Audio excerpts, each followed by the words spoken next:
जानकारी मिल रही है। दरअसल प्राइवेट बस स्टैंड के पास एक हादसा हुआ जिसमें वैन में निजी स्कूल के छात्र छात्रा सवार थे और घटना स्थल पर मौजूद लोगों ने बच्चों को दुर्घटनाग्रस्त वाहन से बाहर निकाला, जिसमें 6 बच्चे बुरी तरह से घायल बताए जा रहे हैं। घायल बच्चों का अस्पताल में इलाज जारी है। और कारण की यदि बात करें तो ब्रेक फेल होना हादसे का कारण बताया जा रहा है और स्कूल वैन के दुर्घटनाग्रस्त होने पर इसमें सवार छात्र छात्राओं को चोट आई है और 6 बच्चों को इसमें काफी चोट आई है और उन्हें अस्पताल में भर्ती कराया गया है। दरअसल ब्रेक फेल हो जाने की वजह से वाहन दुर्घटनाग्रस्त हो गया। सागर में स्कूली बच्चों से भरी हुई वैन दुर्घटना का शिकार हो गई, पलट गई और घटनास्थल पर मौजूद लोगों ने मदद की, बच्चों को बाहर निकाला, अस्पताल पहुंचाया जहां उनका इलाज किया जा रहा है। ब्रेक फेल हो जाने की वजह से यह हादसा हुआ बताया जा रहा है।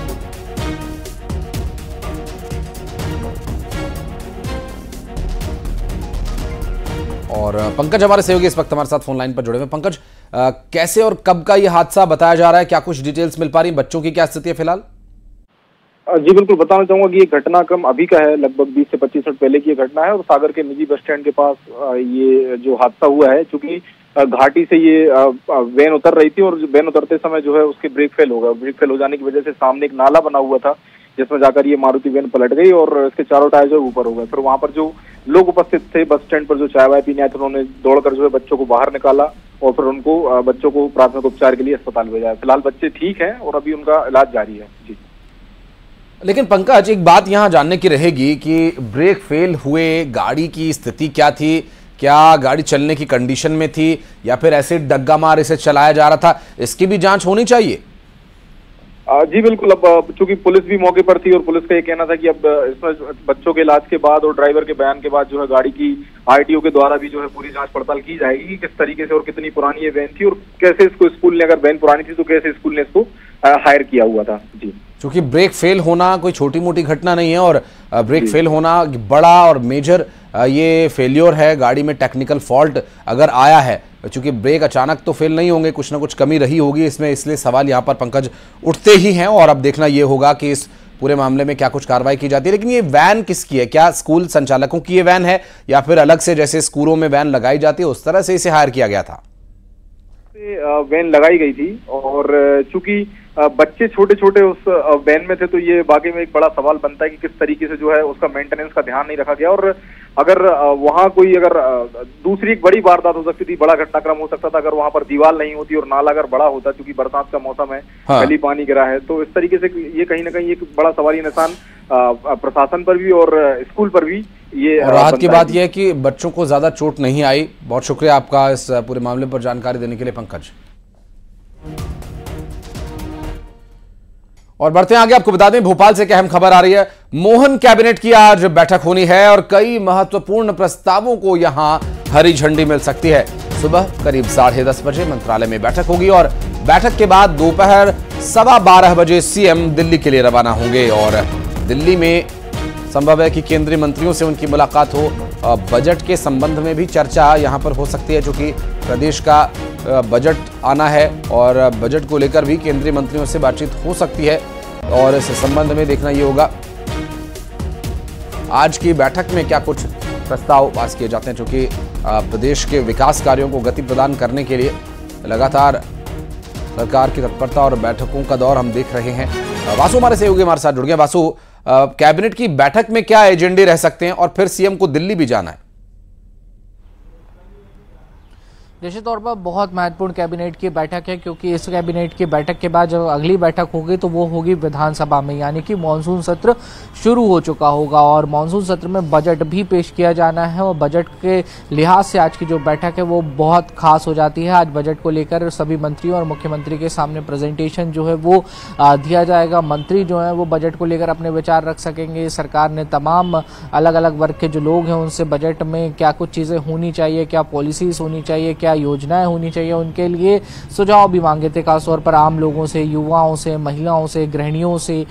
इसके अलावा जो वर्किंग सेक्टर के लोग हैं, चाहे पब्लिक सेक्टर के हों या प्राइवेट सेक्टर के हों, जो उद्योगपति हैं, जो व्यापारी हैं, छोटे बड़े व्यापारी हैं, उन सभी से सुझाव जो है मांगे गए हैं। उनका एक कलेक्टिव फॉर्मेशन जो है वो किया गया है और इसी तमाम सुझावों को लेकर जो बजट है वो बनाया जाएगा। तो बजट पर चर्चा होगी, मेडिकल एजुकेशन से संबंधित कुछ प्रस्ताव हैं उन पर मुहर लग सकती है। इसके अलावा इंफ्रास्ट्रक्चर को लेकर जो काम चल रहा है उस पर भी आज की बैठक में बातचीत होगी और साथ ही जो बड़ी योजनाएं सरकार की चल रही हैं, फ्लैगशिप योजना है, उनको इस बजट में किस तरह से कंटिन्यू करना है उस पर भी बात होगी। दूसरी बात आपने कही कि दिल्ली आज मुख्यमंत्री जा रहे हैं, तो बड़ा अपडेट ये है कि आज कृषि कल्याण मंत्री और रूरल डेवलपमेंट मंत्री शिवराज सिंह चौहान से दिल्ली में मुख्यमंत्री की मुलाकात होगी। कृषि भवन में ये पूरी जो मुलाकात है वो होने जा रही है। मध्य प्रदेश को कैसे कृषि के क्षेत्र में आगे रखा जाए और इसके साथ ही मध्य प्रदेश का जो ग्रामीण इलाका है वहां पर किस तरीके से विकास के कार्य किए जाए, ये दो महत्वपूर्ण चीजें हैं जिनको लेकर कृषि मंत्री शिवराज सिंह चौहान से, जो मध्य प्रदेश के पूर्व मुख्यमंत्री भी हैं, उनसे डॉक्टर मोहन यादव की मुलाकात होगी। अन्य पार्टी के जो बड़े नेता हैं, जो केंद्रीय मंत्री हैं, उनसे भी सीएम इस दौरान मिल सकते हैं। और मध्य प्रदेश के कृषि के क्षेत्र में क्या काम करना है, वासु, शिवराज सिंह चौहान से बेहतर संभव है कि इस वक्त और कोई शख्स इस बारे में शायद न जानता हो प्रदेश की सरकार के अलावा। बहरहाल आज की मुलाकात और आज की बैठकों के बाद जो भी अपडेट होगा आपसे जानने के लिए फिर संपर्क करेंगे आपसे। बहुत बहुत शुक्रिया आपका इस जानकारी के लिए। और जैसा कि वासु ने बताया कि शिवराज सिंह चौहान से मुलाकात आज मध्य प्रदेश के मुख्यमंत्री डॉक्टर मोहन यादव की होगी। चूंकि कृषि मंत्री से मुलाकात शिवराज सिंह चौहान से उनकी कृषि भवन में होनी है, इसके संबंध में जानकारी मिल रही है कि कृषि, किसान और ग्रामीण विकास के मुद्दों पर यहां चर्चा हो सकती है। शिवराज सिंह चौहान जो कि केंद्र में कृषि विभाग की जिम्मेदारी संभाल रहे हैं और नरेंद्र मोदी सरकार 3.0 में उन्हें कृषि विभाग की एक महत्वपूर्ण जिम्मेदारी दी गई है। कृषि, किसान और ग्रामीणों के विषयों पर प्रदेश के मुख्यमंत्री डॉक्टर मोहन यादव केंद्रीय मंत्री शिवराज सिंह चौहान से चर्चा कर सकते हैं। और लोकसभा चुनाव के बाद छत्तीसगढ़ में कैबिनेट विस्तार को लेकर सुगबुगाहट अब तेज होती जा रही है और इस बीच आज सीएम विष्णुदेव साय दिल्ली के दौरे पर जा रहे हैं। सीएम साय दिल्ली में प्रधानमंत्री नरेंद्र मोदी, गृह मंत्री अमित शाह से मुलाकात कर सकते हैं। बता दें कि बीजेपी के सीनियर नेता बृजमोहन अग्रवाल ने विधानसभा की सदस्यता और मंत्री पद से इस्तीफा दे दिया है। बीजेपी ने उन्हें रायपुर लोकसभा सीट से उम्मीदवार बनाया था और उन्होंने रिकॉर्ड बहुमत के साथ जीत दर्ज की थी। बृजमोहन अग्रवाल के इस्तीफे के बाद शनिवार को सीएम अचानक राज्यपाल से मुलाकात करने भी पहुंचे थे, जिसके बाद यह माना जा रहा है कि जल्द ही राज्य में कैबिनेट का विस्तार हो सकता है। चूंकि सीधे तौर पर 2 मंत्रियों के पद रिक्त हैं, जिसमें एक पहले से ही रिक्त था और अब बृजमोहन अग्रवाल के सांसद बनने के बाद और इस्तीफे के बाद एक और पद रिक्त हो गया है।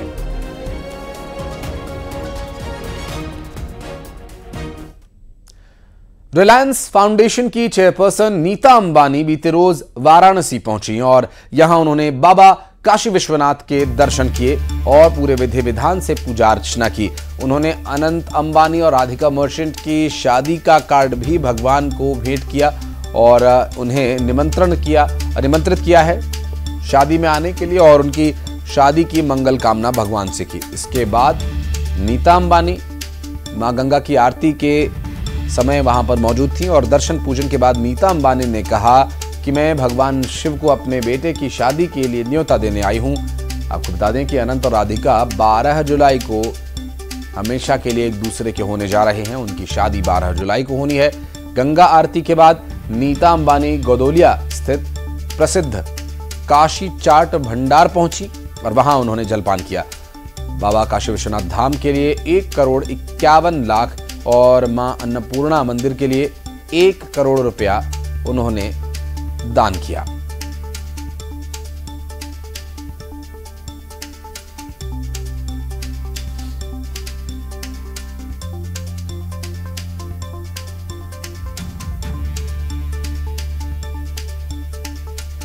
तो ये जो तस्वीरें आप देख रहे हैं, 2 तस्वीरें इस वक्त आपकी टीवी स्क्रीन पर हम आपको दिखा रहे हैं।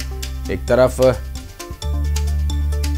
चेयरपर्सन नीता अंबानी जब बाबा के दर्शन करने के लिए पहुंची थी तो कॉरिडोर के अंदर पूरे सुरक्षा के चाक चौबंद इंतजाम में उन्होंने प्रवेश किया और फिर बाबा के धाम में गर्भगृह में पहुंचकर पूरे विधि विधान से पूजा अर्चना उन्होंने की। तो घर बैठे काशी विश्वनाथ जी के दर्शन कीजिए और मां गंगा की आरती में भी आप शामिल हो सकते हैं यहाँ पर नीता अंबानी के साथ तस्वीरें देखकर।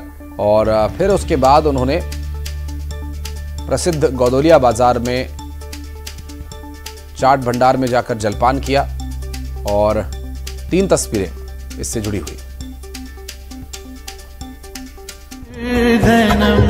तो आज अभी मैं बाबा के दर्शन करके आई हूँ और I am feeling very blessed. जैसे आपको मालूम है हमारे हिंदू धर्म में सबसे पहले भगवान का आशीर्वाद लिया जाता है। तो आज मैंने मेरे बच्चे अनंत और राधिका का निमंत्रण पत्र लेकर आई हूँ बाबा के चरणों में अर्पित करने के लिए। बहुत खुशी का समय भी है, पर ये यहाँ मैं 10 साल के बाद आई हूँ और यहाँ का बदलाव और विकास देखकर मुझे बहुत खुशी हो रही है। बहुत खुशी का समय भी है, पर ये यहाँ मैं 10 साल के बाद आई हूँ और यहाँ का बदलाव और विकास देखकर मुझे बहुत खुशी हो रही है। ये कॉरिडोर जो काशी विश्वनाथ कॉरिडोर है, नमो घाट है और जो सोलर एनर्जी है यहाँ और स्वच्छता, ये सब देखकर बहुत खुशी हो रही है। हर हर महादेव। लास्ट टाइम आप आई थी, अपने बर्थडे पर आई थी। हाँ। उसके बाद आपने बदलाव का जिक्र किया, लेकिन काशी के लोग भी चाहते हैं कि बनारस को ऐसी कोई निशानी रिलायंस इंडस्ट्री दे के जाए ताकि सालों तक लोग उसको याद कर सकें। हाँ, तो यहाँ तो मेरा बहुत काशी विश्वनाथ मंदिर में तो मैं दर्शन करने आई थी 10 साल पहले, बट मेरा कारीगरों के साथ बहुत सालों से रिश्ता है। मैं अभी इसके बाद गंगा माँ की आरती के बाद वहीं जा रही हूँ सब कारीगरों से मिलने। रिलायंस फाउंडेशन और स्वदेश के मीडियम से हम उन्होंने लाइवलीहुड, रिस्पेक्ट और ग्लोबल रिकग्निशन दे। हाँ, ज़रूर से मेरे बच्चे अनंत और राधिका के साथ मैं ज़रूर से आऊँगी यहाँ, एक बार शादी हो जाए उसके बाद। और बस मुझे तो ये माँ गंगा और भोलेनाथ बाबा अपने बच्चों पर और सभी भारतीयों पर उनका आशीर्वाद सदा रहे। और हर हर महादेव। मैं 10 साल पहले आई थी और अभी यहाँ मेरा सौभाग्य है कि मैं यहाँ गंगा आरती के टाइम आई हूँ और इतना अच्छा लग रहा है, इतनी शांति लग रही है मन में, बहुत ही सुंदर। दर्शन भी किए मैम आज बाबा विश्वनाथ के। मैम आप इन्विटेशन एक तरीके से लेके आएंगे, यहाँ पर जो माहौल होता है पीएम मोदी और सब लोग आते हैं, अलग ही एंथुसियाज्म रहता है। क्या अनुभव हुआ आपको, अंदर से क्या फील है मैम, क्या कहना चाहिए? बस ये इतनी शक्ति है यहाँ और जो डिविनिटी में एक्सपीरियंस होता है that only 1 person can experience. Thank you. और चलिए बढ़ते आगे करेंगे कुछ अन्य खबरों का। गुना से एक अहम खबर, जहां आत्माराम पारदी हत्याकांड मामला, आरोपी एसआई मृतक के परिजनों को दे रहा धमकी, 30,000 का इनामी फरार, एसआई रामवीर दे रहा धमकी। मृतक पारदी के परिवार की महिलाओं ने किया हंगामा, आईजी दफ्तर के सामने पेट्रोल लेकर पहुंची महिलाएं। कार्रवाई न होने पर आत्मदाह की दी चेतावनी, आईजी ने ज्ञापन लेकर जल्द कार्रवाई का भरोसा दिया है। 2015 गुना में आत्माराम पारदी हत्याकांड हुआ था और हत्याकांड का मुख्य आरोपी एसआई रामवीर सिंह फरार है। बात करेंगे हमारे सहयोगी सुशील, इस वक्त हमारे साथ फोन लाइन पर मौजूद है। सुशील, ये पूरी घटना हुए समय हो गया, लेकिन अभी इस पूरे मामले में क्या स्थिति नजर आ रही है, क्या जानकारी मिल रही है? देखिए, साल 2015 में गुना के धरनाउदा में आत्माराम पारदी हत्याकांड हुआ था। इस हत्याकांड में जो वहां तैनात सब इंस्पेक्टर रामवीर सिंह थे, वो मुख्य आरोपी थे। उन्होंने इनकी हत्या की थी, इस तरह की एफआईआर में दर्ज था। उसके बाद लंबे समय से ये एसआई फरार है। इस पर डीजीपी ने 30,000 का इनाम भी घोषित कर दिया और इसके साथ ही इसे बर्खास्त भी कर दिया गया था। लेकिन इस मामले में ये फरार होने के चलते अब जो पीड़ित परिवार है, आत्माराम पारदी जो मृतक था उसका परिवार, उस परिवार की महिलाओं को सहित परिवार के लोगों को जो है लगातार धमका रहा है। और यही वजह है कि ये पीड़ित परिवार जो गुना से ग्वालियर आईजी के पास पहुंचे थे और यहाँ पेट्रोल की जो बोतल है वो भी लेकर पहुंची थी ये महिलाएं। इन्होंने चेतावनी दी कि अगर इस तरह से बर्खास्त एसआई ने उनको धमकाना बंद नहीं किया और पुलिस ने सुरक्षा नहीं दी तो फिर वो आत्महत्या कर लेंगे, आत्मदाह कर लेंगे। इसी को लेकर सभी ने आईजी को ज्ञापन दिया। आईजी ने इनको उचित कार्रवाई का भरोसा दिलाया, सुरक्षा का भरोसा दिलाया। साथ ही जो बर्खास्त एसआई है जो फरार है 30,000 का इनामी, उसे भी जल्द गिरफ्तार करवाने के लिए आईजी ने 1 लाख रुपए का इनाम घोषित करवाने के लिए डीजीपी को प्रस्ताव भेजने की बात भी कही है। तो निश्चित तौर पर गंभीर मामला है और पुलिस के लिए भी इसमें सवाल खड़े होते हैं कि गुना से जो हत्याकांड था उसमें लंबे समय से सब इंस्पेक्टर बर्खास्त फरार है और फरार होने के बाद पुलिस उसे नहीं पकड़ पा रही है, जबकि वो फरियादियों को जो मृतक के परिवारजन है उनको लगातार धमका रहा है। तो कहीं ना कहीं बड़ा घटनाक्रम है। बिल्कुल कार्रवाई की मांग की जा रही है परिवार की तरफ से। सुशील, आप नजर बनाए रखिएगा, आगे डिटेल्स आपसे लेते रहेंगे। बहुत शुक्रिया फिलहाल आपका। और इंदौर से खबर, जहां पुलिस के हत्थे चढ़े रंगीन मिजाज 2 चोर। जी हां, 62 साल और 40 साल के ये 2 शातिर चोर पकड़ लिए गए। लड़कियों से बात करना ये इनका शौक था। लड़कियों पर पैसे खर्च करने के लिए ये चोरी की वारदातों को अंजाम देते थे। और ये दोनों चोर, जिन पर 24 मामले दर्ज हैं, सोने चांदी के जेवर, नकदी इनसे बरामद हुआ। 450 सीसीटीवी फुटेज खंगालने के बाद इन्हें जाकर पकड़ा जा सका। बहुत रेयर केस में देखा जाता है कि 40 और 62 साल के आरोपी इस तरीके से नकबजनी कर रहे हैं। तो दोनों के आपराधिक रिकॉर्ड हैं, एक के 24 के आसपास है, 24-25, और एक के 2 अपराध हैं। दोनों घटनाक्रम करना इन्होंने कबूल कर लिया है। जो दोनों ही जो लेटेस्ट वाला था, जो एक अनिकेत जोशी साहब के यहाँ पे चोरी हुई थी, उसमें जो ज्वेलरी। मिथिलेश, एक बहुत समय पहले पंजाबी फिल्म आई थी, उसमें गीत था, दिल होना चाहिदा जवान उम्र च की रखिया। ये 62 साल के और 40 साल की उम्र में चोरी कर रहे हैं, वो भी अपने गर्लफ्रेंड्स पर पैसे लुटाने के लिए। ये क्या कहानी है? पुलिस ने जब इन चोरों को पकड़ा और जब उनके मोबाइल की जांच की तो पुलिस भी हैरान रह गई, क्योंकि कई सारी महिलाओं के कांटेक्ट नंबर सेव थे, कई सारे महिलाओं के गैलरी में फोटो थे, और सिर्फ फोटो नहीं थे, बाकायदा चैटिंग भी थी। पुलिस ने उनसे पूछा कि ये चैटिंग किसकी है, तुम्हारी चैटिंग है? तो इन्होंने बताया कि हाँ इनकी चैटिंग है, और ये कम उम्र की लड़कियों को दोस्त बनाना, अक्सर महिलाओं से बातचीत करना, महिलाओं पे खर्च करना, गर्लफ्रेंड बनाना, ये इनका शौक है। और इसी शौक की आदत ने इसे चोर बना दिया। आज 62 साल की उम्र हो चुकी है, बुजुर्ग है, लेकिन चोरी करना नहीं छोड़ा, क्योंकि महिलाओं पे जो खर्च करना है वो पैसे कहाँ से आएंगे। बिल्कुल। और इस पूरे मामले को देख के मिथिलेश, एक और हिंदी फिल्म का गीत याद आ रहा है कि अभी तो मैं जवान हूं। बहरहाल अगर जवान है या आपके अंदर एनर्जी है तो अच्छे काम कीजिए, चोरी चकारी करने की आखिर क्या आवश्यकता है। बहुत शुक्रिया आपका इस पूरे मामले पर जानकारी देने के लिए।